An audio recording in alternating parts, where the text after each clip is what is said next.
সন্ত্রাস মুক্ত একটি ক্যাম্পাস উপহার দিব, ফেসিবাদ মুক্ত একটি বাংলাদেশ উপহার দিব। সেই 18 থেকে 24 সালে এসে সেটি আমরা সফল করে দেখিয়েছি। 2018 সালের পূর্ববর্তী ঢাকা বিশ্ববিদ্যালয় এবং 2018 সালের পরবর্তী ঢাকা বিশ্ববিদ্যালয়ের চিত্র একটু ভিন্ন রকম ছিল। গ্যাসরুম, গণরুম, ছাত্রলীগের টর্চার সেল, হামলা মামলার বিরুদ্ধে আমরা সোচ্চার ভূমিকা পালন করেছি এবং স্যারের বিরুদ্ধেও যে চক্রান্ত ষড়যন্ত্র হয়েছে সেখানেও আমরা যার ফলশ্রুতিতে ছাত্র অধিকার পরিষদের প্যানেল থেকে 2019 সালে ডাকসু নির্বাচনে আমরা জুটি পদে জয়লাভ করেছিলাম। ডাকসুর তৎকালীন ভিপি নুরুল হক নূর এবং আক্তার হোসেন এই দুইজন নির্বাচিত হয়েছিলেন। অন্যান্য যারা ছিলেন তারাও কিন্তু নির্বাচিত হয়েছিলেন, কিন্তু তাদেরকে বিশ্ববিদ্যালয় প্রশাসন কায়দা করে ইচ্ছাকৃতভাবে তাদেরকে হারিয়ে দেয়। আজকে যদি আমি সেই 22শে ডিসেম্বরের কথা বলি, তার আগেই বলতে হয় 2019 সালের 4 ফেব্রুয়ারি এই লাইব্রেরির সামনে এই ডাকসু নির্বাচনের দাবিতে আমরা ঢাকা বিশ্ববিদ্যালয়ে অবস্থান করতেছিলাম। ঠিক তখনই সবার আগে আমি 10:30টায় চলে আসি লাইব্রেরির সামনে। তখন সূর্য সেন হল ছাত্রলীগের রাইসুলের নেতৃত্বে 30 থেকে 40 জন আমাকে একা পেয়ে এই লাইব্রেরির সামনে পিটিয়েছিল। বর্তমানে নাগরিক কমিটির আহ্বায়ক নাসির উদ্দিন, তৎকালীন ছাত্র ফেডারেশনের ঢাকা বিশ্ববিদ্যালয় শাখার সভাপতি বেনজির আপু এবং আমাদের বর্তমান গণ অধিকার পরিষদের সাধারণ সম্পাদক রাশেদ খান, তারা আমাকে সেখান থেকে উদ্ধার করে আমাদের প্রক্টর অফিসে নিয়ে গিয়েছিলেন। এই কথাটি এখানে এই জন্যই উল্লেখ করছি যে তৎকালীন সময়ে ঢাকা বিশ্ববিদ্যালয়ের প্রশাসনের যারা দায়িত্বে ছিলেন এরা কতটা নির্লজ্জ, বেহায়া, দলকানা ছিলেন তার প্রমাণ ছিল যে আমি এখানে হামলার শিকার হয়েছি। উল্টো 30 জন আমার উপর হামলা করেছে, আবার আমার বিরুদ্ধে মামলা হয়েছে। 2019 সালের 22শে ডিসেম্বর সকাল 10:30টায় আমরা নিয়মিত তখন ডাকসুতে আসি।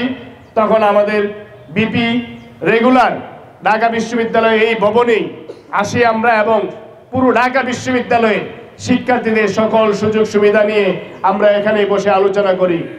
কিন্তু দুর্ভাগ্যবশত আমরা ভারতের বিরুদ্ধে প্রতিবাদ করার কারণে তৎকালীন মুক্তিযুদ্ধ মঞ্চ আমাদের উপর প্রথমে রাজু ভাস্কর্যে 21শে ডিসেম্বর আমাদের উপর হামলা চালায়। সেখানে আমরা প্রতিরোধ গড়ে তুলি এবং ছাত্র অধিকার পরিষদের নেতৃত্বে তখন ঢাকা বিশ্ববিদ্যালয়ের প্রত্যেকটা নির্যাতিত শিক্ষার্থীদের পাশে আমরা ডাল হয়ে দাঁড়াই, যার কারণে ঢাকা বিশ্ববিদ্যালয়ের প্রত্যেকটি হল থেকে ছাত্রলীগের টর্চার সেল বন্ধ হয়। আমি যদি বলি সেই 22শে ডিসেম্বর সকালবেলা ঠিক এই জায়গায় রিক্সা থেকে আমি নেমে ডাকসু ভবনে উঠব, ঠিক এই মুহূর্তেই মুক্তিযুদ্ধ মঞ্চের তখন ঢাকা বিশ্ববিদ্যালয়ের শাখার যে নেতৃত্ব ছিল খুকন, আমিনুল, এদের নেতৃত্বে এই মধুর ক্যান্টিন থেকে একদল লাঠিয়াল বাহিনী তারা রড লাঠি নিয়ে এখানে আমার উপর অতর্কিতভাবে হামলা চালায়। আমি তখন এখান থেকে দৌড়ে পালিয়ে শহীদ মিনার পর্যন্ত যাই। সেখান থেকে পরে আর আমার কোনো সেন্স ছিল না, আমি সেখানে পড়েছিলাম। পরবর্তী সময়ে আমাকে ঢাকা মেডিকেলে নেওয়া হয়।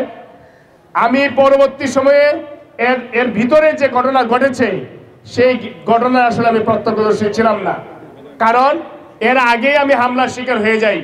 পরবর্তী সময়ে যে ভিডিও ফুটেজ সেখানে যা দেখেছিলাম, আমাদের তৎকালীন ডাকসুর ভিপি জনাব নুরুল হক নূর, রাশেদ খান, এফএম সুহেল, নাজমুল হাসান, তুহিন ফারাবি, ফারুক হাসান সহ আমাদেরকে এমনভাবে নির্মমভাবে পিটানো হয়েছিল যে আমার মনে হয়েছিল যে এখান থেকে হয়তো আমরা বেঁচে ফিরবো না।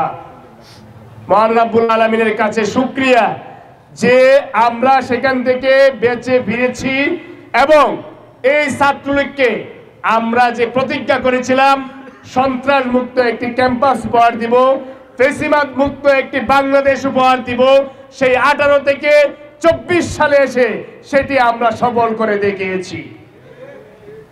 সংগ্রামী উপস্থিতি, আমরা এখানে এসেছি আজকের যে 19 সালে যে হামলাটি হয়েছিল, এই ধরনের ঘটনা যেন ঢাকা বিশ্ববিদ্যালয়ে আর না ঘটে।